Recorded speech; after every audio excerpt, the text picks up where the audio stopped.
Fala, queridão! Hoje é o nosso dia 28 da nossa leitura anual da Bíblia Sagrada e a nossa leitura hoje está em Lucas, capítulo de número 20, versículo 1 até o 26, Gênesis 35 e 36 e Salmo número 27. Então vamos para Lucas, capítulo 20. Esse trecho de Lucas, capítulo 20, vai descrever os eventos onde Jesus ele é confrontado pelos líderes religiosos em Jerusalém, né? Eles vão questionar a autoridade de Jesus, mas a intenção deles é pegar Jesus em algumas armadilhas para desacreditar Jesus. Porém, quando Jesus responde às perguntas deles, Jesus vai revelar a hipocrisia desses líderes religiosos. Então nós vamos ver do versículo 1 até o versículo 8 que eles vão questionar Jesus a respeito da autoridade com que Jesus fazia essas coisas. Porque enquanto Jesus estava ensinando no templo, os principais sacerdotes e escribas e os anciões, eles vão questionar Jesus. Com que autoridade Jesus fazia essas coisas? Porém, Jesus responde fazendo uma nova pergunta para eles sobre a origem do batismo de João. E Jesus pergunta, o batismo de João era do céu ou era dos homens? Então, e eles não respondem à pergunta de Jesus com medo da reação do povo.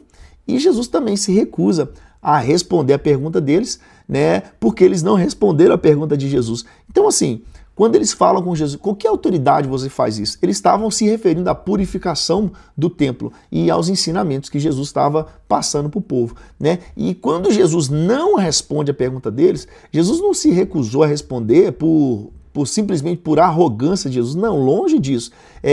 Jesus queria mesmo expor a hipocrisia e o medo desses líderes religiosos. A curiosidade é que quase 100% das vezes, quando Jesus é questionado na Bíblia Sagrada, ele responde fazendo outra pergunta. Pega essa aí, hein? Versículo 9 até o 18 vai falar da parábola dos lavradores maus, né? Jesus ele vai contar uma parábola de um homem que ele planta uma vinha, né? E ele arrendou essa vinha para alguns lavradores. E quando esse dono ele enviou seus servos para recolher parte dos frutos, porque já tinha dado o período do arrendamento para eles receberem, né? Os servos do dono da vinha, eles são maltratados e posteriormente são mortos pelos lavradores. Então o dono finalmente ele vai enviar quem? O próprio filho, né? Porque os servos foram maltratados e mortos, então o dono agora envia o filho, pensando que eles iriam respeitar o filho. Porém, eles matam o filho para tentar ficar com a herança do filho. Então Jesus vai fazer uma pergunta. Jesus fala o seguinte, o que o dono da vinha vai fazer quando ele for ver a vinha e os lavradores maus? O que ele vai fazer?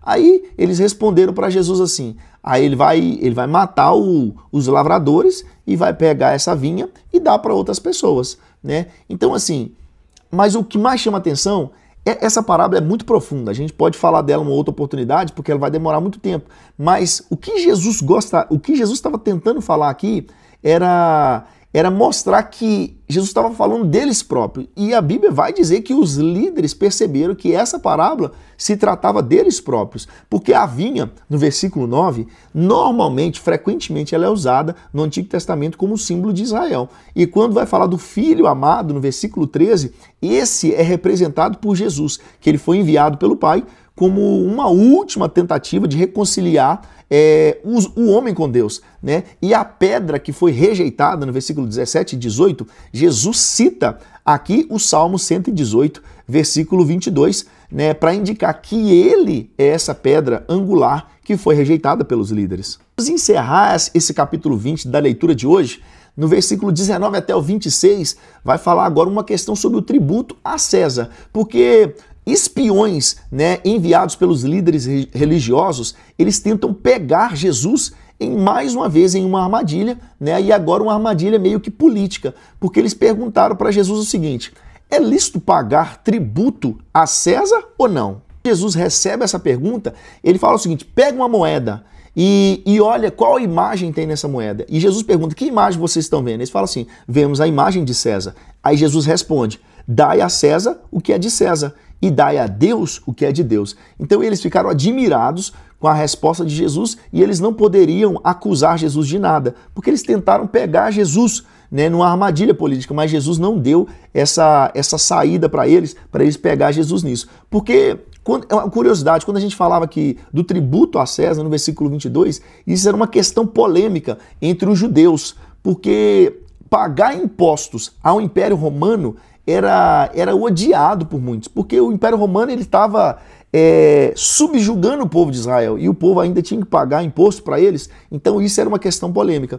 E a imagem de César na moeda, no versículo 24, representa realmente a moeda romana, ela tinha a imagem de César e uma inscrição que proclamava a divindade de César. Isso estava na moeda, proclamava a divindade de César e isso ofendia os judeus. Então a nossa leitura de hoje, do capítulo 20, agora nós vamos para Gênesis 35 e 36. Gênesis capítulo 35 e 36, esses capítulos vão narrar muitos acontecimentos importantes na vida de Jacó, incluindo a renovação espiritual que ele teve em Betel. Também vai falar de muitas pessoas importantes que morreram da família e vai falar sobre a genealogia de Esaú. No resumo, Gênesis 35 vai destacar o compromisso de Jacó com Deus, e enquanto Gênesis 36 vai destacar mais a genealogia de Esaú e vai mostrar como que Esaú se tornou uma grande nação.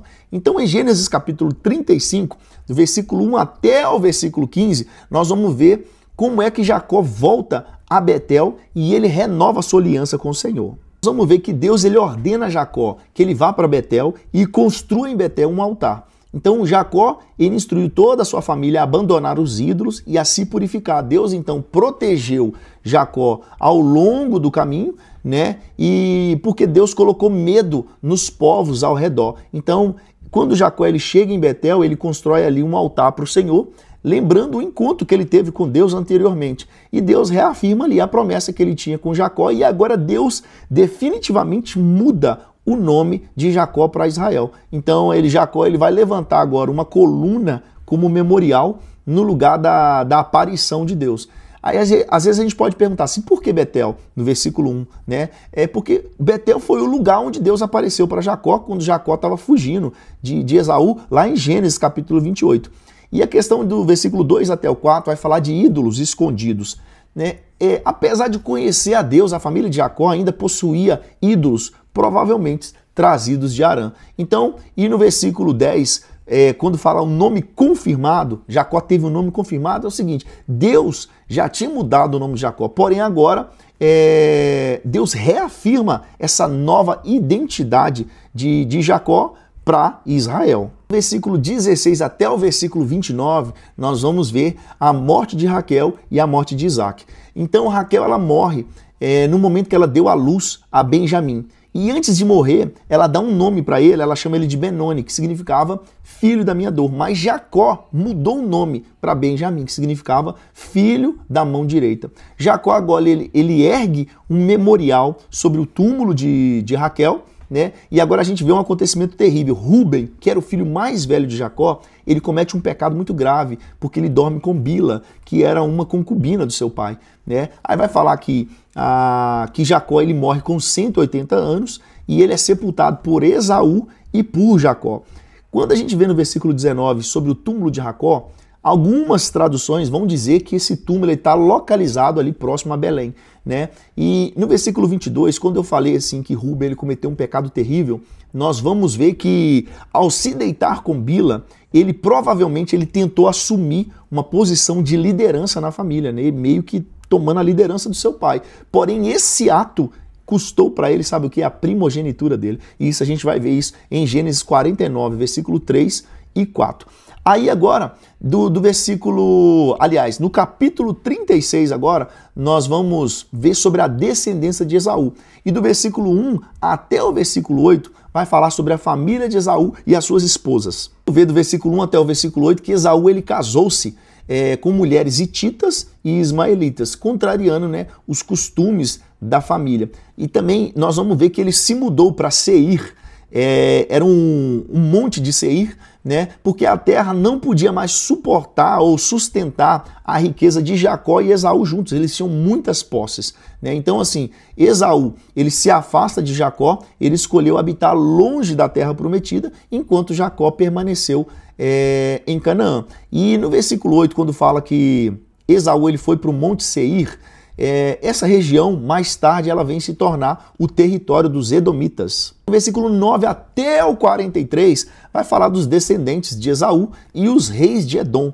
Né? Essa lista dos filhos e netos de Esaú, né, ela vai mostrar aqui aqueles que se tornaram chefes de Edom. Né? Então a linhagem de Edom inclui os reis que governaram antes dos reis de Israel. Uma curiosidade é que Edom e Israel, né, edomitas e israelitas, eles tiveram uma relação tensa ao longo da história bíblica. E a gente vai ver isso em Êxodo capítulo 15, vamos ver isso lá no livro de Obadias capítulo 1, por exemplo. A gente vai ver que a história desses dois povos, embora Esaú e Jacó, a gente consegue entender que eles se davam bem, né, mas Edom e Israel tiveram vários conflitos ao longo da história, né? E os reis de Edom, antes de Israel, quando está falando aqui no versículo 31, mostra que Edom teve uma organização política, né, mais cedo do que os israelitas. Eles eram, então, organizados. Isso aí é Gênesis capítulo 35 e 36. Agora nós vamos para Salmo número 27. Salmo número 27 é um salmo escrito também por Davi e é uma declaração de confiança em Deus em meio aos desafios, né? Porque Davi ele vai expressar a coragem diante dos inimigos e ele vai mostrar um desejo profundo de estar na presença do Senhor e ao mesmo tempo vai mostrar a paciência dele para esperar o agir de Deus, né? Então no verso 1 até o verso 3 vai falar da confiança em Deus como luz e como salvação. Porque Davi declara, né? O Senhor é a minha luz e a minha salvação, a quem temerei? Ele não tem inimigos, porque Deus é a sua fortaleza. Mesmo que um exército o cerque, ele permanece confiante em Deus. Uma curiosidade é que no verso 1, quando Davi fala assim, o Senhor é a minha luz, essa é a única vez no Antigo Testamento em que Deus ele é chamado de luz. Aí agora no verso 4 até o verso 6, nós vamos ver o desejo de Davi de estar na presença de Deus, né? Porque Davi, ele fala assim, eu desejo apenas uma coisa, que é habitar na casa do Senhor todos os dias da minha vida, né? Ele busca contemplar a beleza de Deus e aprender em seu templo, né? Na casa de Deus. Ele fala que Deus o protegerá e Deus o exaltará sobre os seus inimigos. Davi, no verso 4, ele fala assim, uma coisa eu peço ao Senhor, né? Davi poderia ter pedido qualquer coisa, poderia ter pedido a vitória dos seus inimigos, mas o maior desejo dele era a comunhão com Deus, né? E quando a gente vê no verso 4, quando ele fala da casa do Senhor, nós sabemos que aqui ainda o templo não existia, né? Mas quando Davi ele fala da casa do Senhor, ele está falando da presença de Deus como um lugar, como uma casa, um local seguro, um local de intimidade. Aí no verso 7 até o verso 12, nós vamos ver uma oração por misericórdia e por direção, né? Davi clama a Deus pedindo para ser ouvido por Deus. Ele diz assim, o meu coração diz a teu respeito, buscai a minha presença, buscarei, pois, Senhor, a tua presença. Mesmo se, ele fala assim, mesmo se seu pai ou sua mãe o abandonasse, Deus o acolheria. Então a gente está falando aqui que Davi está pedindo pela misericórdia e direção de Deus, né? Porque ele pede para que Deus o guie e que Deus o proteja dos seus inimigos. Fala assim que mesmo que pai e mãe abandonassem, né?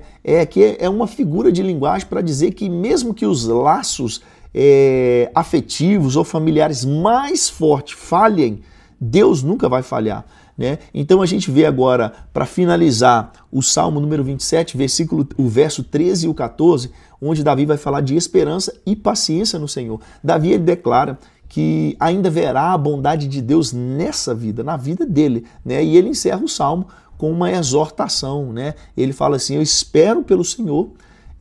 Aliás, ele fala assim, espera pelo Senhor, tem bom ânimo e fortalece o teu coração. Espera, pois, no Senhor. No verso 13, quando ele fala que a bondade do Senhor na terra dos viventes, né? Isso mostra que Deus age tanto nessa vida quanto na eternidade. E quando ele fala sobre esperar no Senhor, né, no verso 14, significa que ele confia no tempo e no plano de Deus. E ele não desanima, ele sabe que Deus tem o tempo certo e Deus vai agir em cima da paciência que ele tem e Deus vai livrar ele. Então essa foi a nossa leitura do dia 27. Nos vemos amanhã no dia 28. Só vem!